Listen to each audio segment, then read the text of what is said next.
Hey guys, how's it going? It's Clary Berry, and I'm here today to talk to you about Gemini. We're going to look at Gemini horoscope for the 11th through the 17th of October. So welcome. You can use this as your sun, moon, rising, whatever you need to use it for.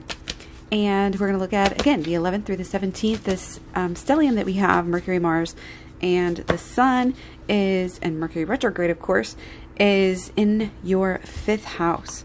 So, your commitment is being tested as well. Oh, interesting. Things that we might have decided that we wanted to start recently, possibly like super recently on the new moon there on the 6th, kind of a new direction that you've wanting to go. And it's like, are you really up for the task of this challenge?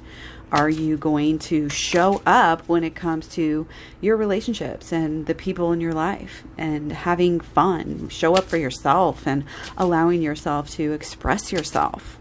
Okay. Some of these things are kind of greater themes. How do you want to express yourself? How can you? We all need some sort of self-expression to make sure that you're allowing yourself of that. So Geminis are not the most, giving in relationships as far as, giving that sort of kind of intimacy, The flirting's there, but it's like, can we get deeper? Can we get deeper into?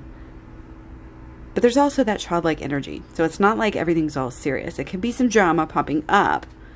But a lot of this is just kind of fun energy and enjoying the people that you have around you on a deeper level on a regular basis. Okay. And maybe making some changes in regards to how you're thinking about, your loved ones and perhaps the children in your life, how you're going about enjoying yourselves habitually with them. Okay, what do you like for entertainment? What is your recreation and the things that make you happy? How can you work those into your life in a more balanced way on a regular basis to make everybody happy? That's kind of where the energy is overall for this week, okay? And kind of has been. So specifically on the 11th, guys, I think the mood is we're kind of moving into the Capricorn moon there. So this is in your 8th house. So there's this, we might be focused on stability. Again, kind of the whole like children are popping up here as far as creating a home, creating a life for them and creating something sturdy, the foundations for a life. And if it's not children, again, it's you and you're reparenting your inner child and all of that. And using what we've learned, this 8th house in Capricorn, it could have to do with the money and the people you share money with and the inheritance and like the investments. What are you guys doing together? What are you building together here? And it's looking at, this growth, this change, this renewal, working something out, possible sexual, I don't want to say enlightenment, but, new, deeper types of experiences there on the sexual side. Possible deep experiences in general. That's where your vibe is at. That's where your mood, that's what your unconscious is like drawing you to for the 12th and the 13th. So watch out for that. Okay. And so we're moving into the 9th house, the moon in the 9th house in Aquarius on the 14th and the 15th.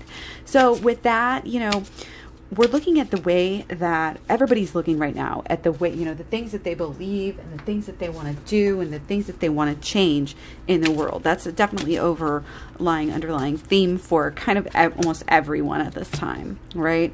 But for you, you're really looking at, at this and how you can make things better. You might have a lot of ideas. You might be wanting to share those ideas on a regular basis, which is good.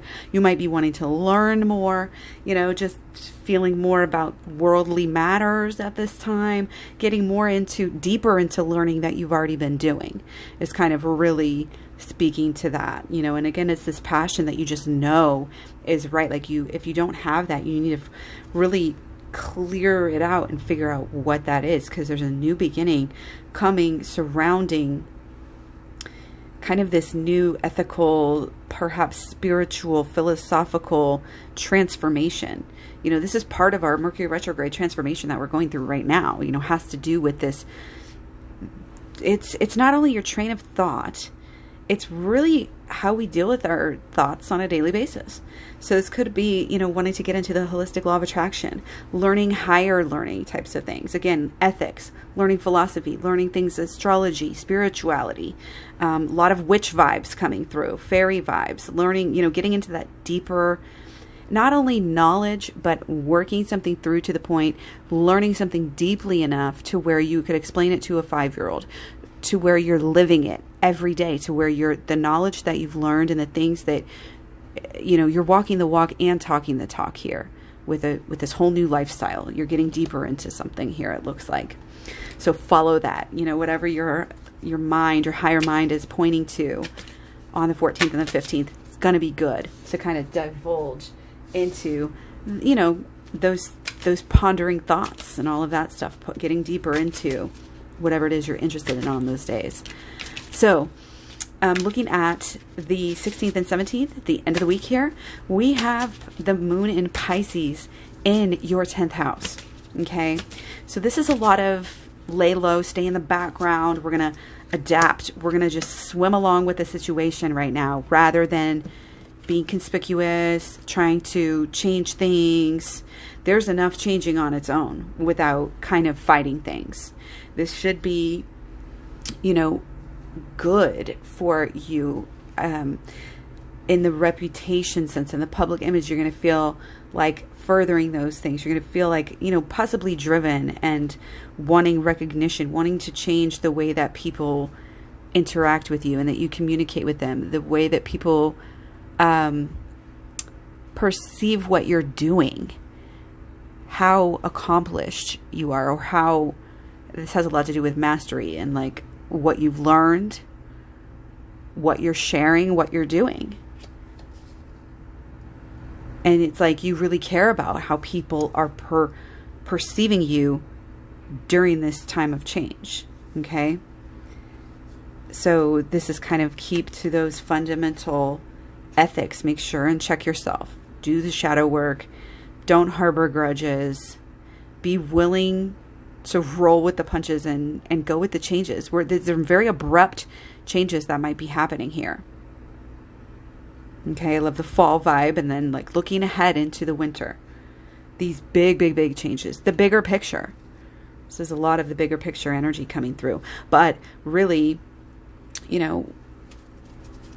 some solitude could totally help us to figure it out, to rebuild. This is definitely speaking with the Mercury retrograde that we're in, rebuilding who we are, rebuilding what, it could be going back and looking at father issues.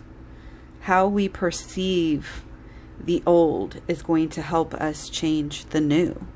And once we have a better idea of who we are inside and out, we can have a better image put out to the world. We can be better at work. We can be better at our career. We can be better about these long-term goals. The seasonal, definitely looking forward to the next season. Energy here. Planning ahead. Being in control and like being that authority of your own life and possibly others. Definitely leadership coming through here is going to be kind of on your mind with this moon in Pisces. Okay, so that's how it's affecting you guys. So your commitment is being tested. Are you there for who needs you, whoever may need you, including yourself. So again, it's kind of like I feel like it's a lot of good things, a lot of good, bustling action kind of happening, and you staying able to stay grounded here with it, and hopefully get some real movement and get some things going and get some things changes, accomplishments, achievements moving into the next week. So much love, many blessings. Take care. I'll talk to you guys soon. Let me know what you think. Bye.